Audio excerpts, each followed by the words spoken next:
Hello viewers, reporting for newszimbabwe.com, I am Makanaka Masenyama. Over 1.3 million Zimbabweans surviving with HIV and AIDS are living in fear for their lives following reports that the country's ARV stocks are fast depleting, with government reportedly putting a half-hearted effort to provide forex to procure the life-prolonging drugs.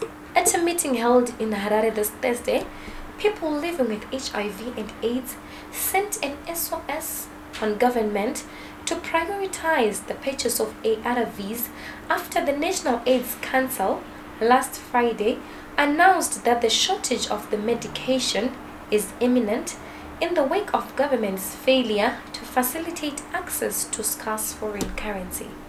Stanley Takaona, president of the Zimbabwe HIV and AIDS Activist Union Community Trust, spoke to Newzim TV about their predicament. From that press statement from the National Council, they said they've already touched the buffer stock for 2019, which reflects that what was in stock is being used to give, it was used in 2018. So I think the reduction of time period to give, instead of 3 months, 6 months, they are trying also to avoid to offload the buffer stock. And I think it is a very dangerous situation. And to me, I don't have nice words for that, because I think someone responsible is enlisting us on a death row. Because I don't see reason why we've got a lot of medicines from the Global Fund. But because of these hiccups which are happening, where the ministry is not allocating the proper financial support which is deserved in the health package. So I definitely, some of the facilities we've been in the field, they are trying to minimize what they have in stock.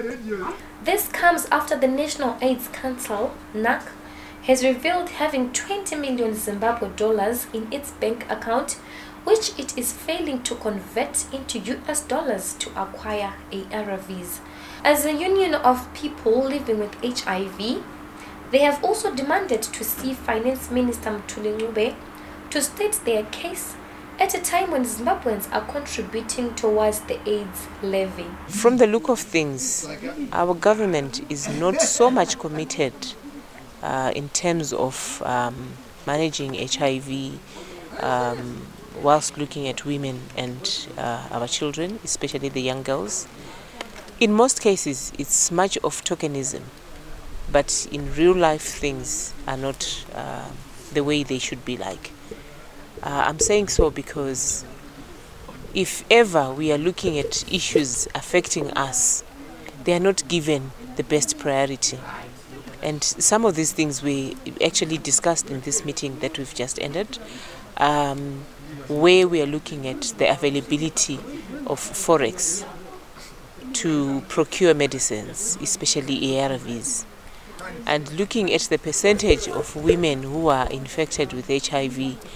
They are more than men, and in most cases women do the caring of the people who are sick at home. They do the visits, they do everything. Most of the things are being done by women. So it's really worrisome when our government doesn't really look at women's specific issues.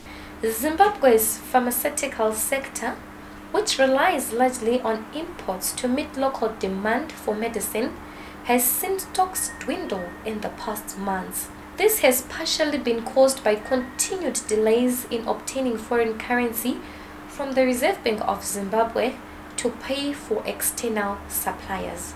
The country's worsening economic crisis has pushed prices of goods and services up, with people who are not feeling well having to bear the extra cost of purchasing various medicines in forex.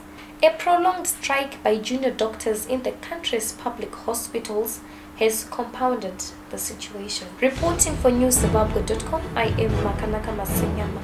For these and more stories, do visit our website www.newszimbabwe.com and our YouTube channel, Newzim TV.